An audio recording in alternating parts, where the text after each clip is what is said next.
1,500 kilometers from Varano through Paris in the middle of exams week, all the way to one small town in France. For one race, a race that's more than 100 years old, a race that's claimed the lives of so many great men, a race that pushes man and machine beyond what should be acceptable. And as the sun came over Le Mans, I knew it'd been worth every mile. Ladies and gentlemen, it is 6:30 in the morning. We are in the Parisian metropolitan area, more precisely in the ancient and beautiful city of Sceaux. Today you join me for yet another race day episode, the third one I believe. You're going to start to believe that this channel is turning into a vlogging and whatever, but just had the opportunity to go to quite a few motoring events. Also, I'd like to extend my apologies for the late releases of videos, is because I do not wish to fail my exams, and I cannot disappoint the people over there down in Delara. Therefore, I've been studying a lot for my exams. But it is all coming to an end very, very soon, and I assure you the rhythm will restart catching up and getting a little bit faster by the time of the dash cam. Waiting at the exit, so I'm eating Swiss Army cookie rations. Very nice. Okay, we have finally found the way. We are 200 meters away from the entrance, and now we just have to pray that they'll let us in, because, well, we only have 2 tickets, 2 spots for camping, but there's 4 cars of us. Technically, we should be allowed 6 cars, but nothing is clear. We passed through like 5 times the same control. They didn't even scanned the tickets yet, so hopefully it stays like this. We managed to get in. Everyone's here, 4 cars. Excitement is bubbling up. Excitement is bubbling up. And it's crazy because these are normal roads and they've all been closed off for the event. It's a good thing nothing really happens out here in general. Right, ladies and gents, camp is almost set up. Not completely. We decided to go directly to the S-curves because we can. Little Alpine A310, the most unreliable car ever produced by France, apart of course from any modern Peugeot. How is this for a plan? We make terrible cars. In every way horrible. Right, we've made it. Heading to the Esses, and there's already cars everywhere. Music. The entire place is just one enormous party. And it's only 3 in the afternoon. What a walk though. This makes similar look like a trip to the fridge. Non mais j'aime pas BMW. Déjà ils sont allemands. Oh, say can you see?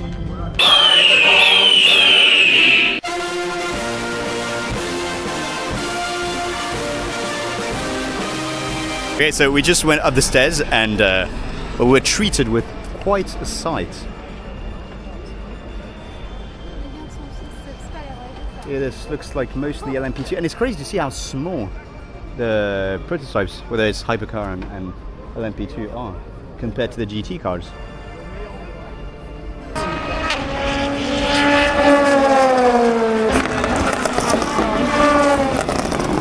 Forza Ferrari! Here are the Porsches and a Cadillac. Cadillac, the favorites today.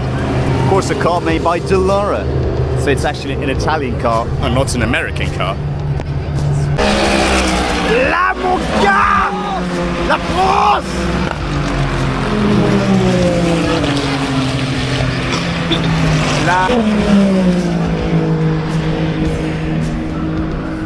Alright lads, it looks like it is starting. I'm gonna have to put my glasses on because I can't see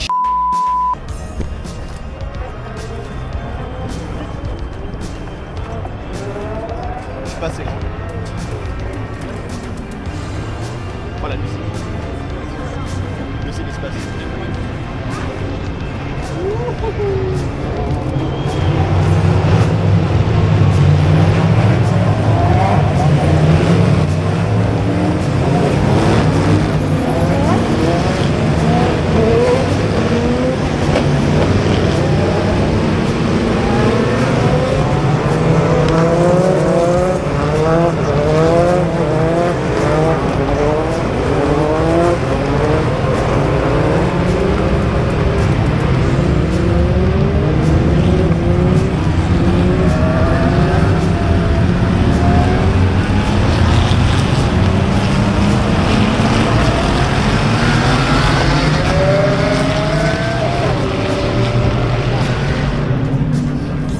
truly unfathomable. The different sounds, the different noises, the vibration that each engine makes is truly its own. And the feeling compared to what you get in F1 is something truly different, truly special. Last one.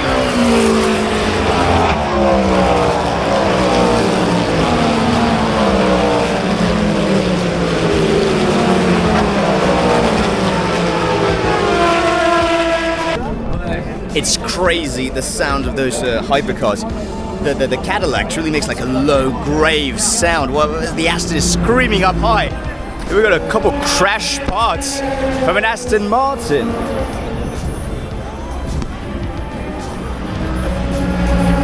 Cool stuff. It's quite full, but it's not as bad as the Grand Prix.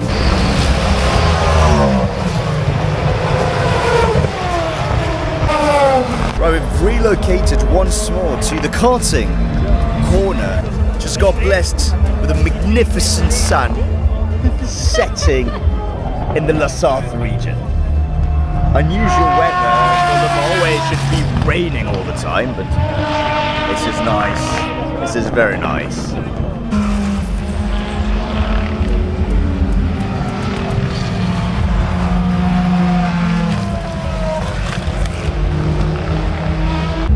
Right, the sun is setting. We're gonna go back to camp, do some barbecue, have a bit of a rest, and probably spend the better half of the night on the Dunlop and the Tertre Rouge, which is the first corner before the famous Mansn straight. Alright, ladies and gents, it is 3:30 in the morning. It was actually quite easy to wake up, but nice sleep. However, we've chosen the worst moment because apparently there's a safety car because an LMPG has crashed in Tertre Rouge.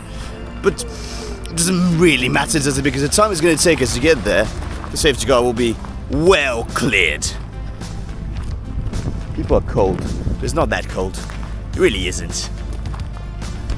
Just over dramatic. Taking the big lay-back chair to be completely and utterly laid back, and they've just turned on this light, which is basically the sun in my face at 3:30 in the morning. Quite unpleasant. Right, so we just got to the fan zone. People are partying hard, and the safety car has ended as predicted. So all is well. We shall head to Tertre Rouge and enjoy some racing.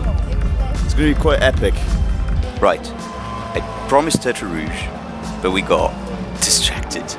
Quick detour to the karting corners, same cars and corners we'd watched all day, just in the dark. Absolutely worth it. So guys, we made it to a tribune. I don't know if we're supposed to pay for this, but I mean, look at the view we're getting.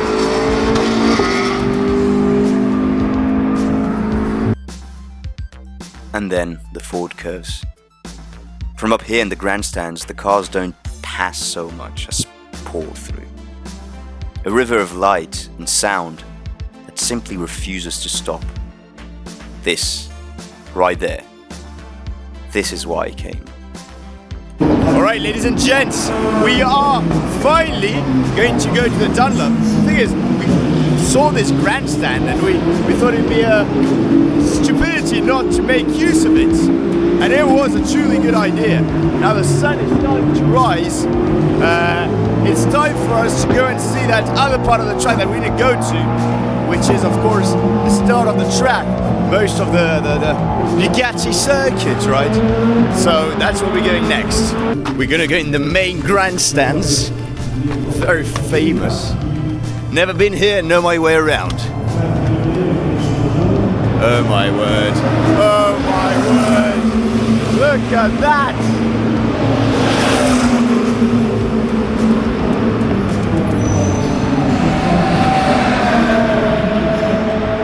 There's something just there. That's amazing. And here come the Astons.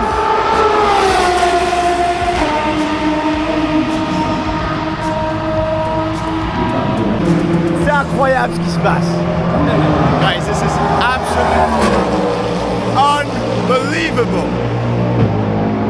Simply lovely. But it's a shame all these grandstands are completely empty, just like in Formula 1. People who pay don't actually give a shit about it. That's amazing. Alright, let's get going.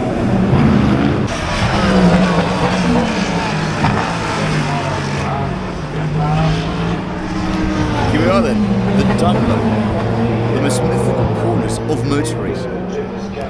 It's great, yeah, you can see the cars just disappearing onwards. Now, because we've been spending so much time at the Dunlop, we didn't go to Tête Rouge, and now we're going scouting, see if we can find a decent place on Bryn Tertre, because it'd be nice to see the. I mean, it's the main corner. It's the corner that catapults you into the Mansn straight, which is the longest straight in motor racing. It's where the record of 407 kilometers an hour was done by WM in was it 91? I can't remember. Right, so we've changed to the Esses. A beautiful view of nice high downforce corners. It's pretty nice.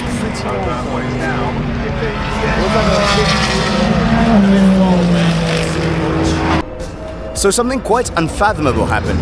We were packing the stuff for the camping, getting ready to leave, and then be able to see the track right at the end, and then just be able to leave. So everything getting restored. And apparently got kicked out of the parking lot of the campsite because apparently they wanted to close it before 3 or whatever. So now we're stuck outside, and therefore we can see the cars only here. And this is the straight. This is a big straight of the Hunaudière, how they say in French.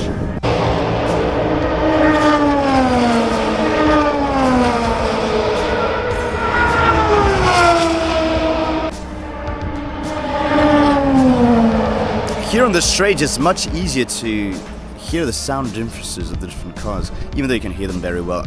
Other places here, it's amplified because as a very famous race car designer and dynamist, he would say full throttle, and it's the sounds, they're all just so different. Not only different through categories, but even within the same category. Of course, because they're not the same engine. And that's, I think, something F1 should learn from.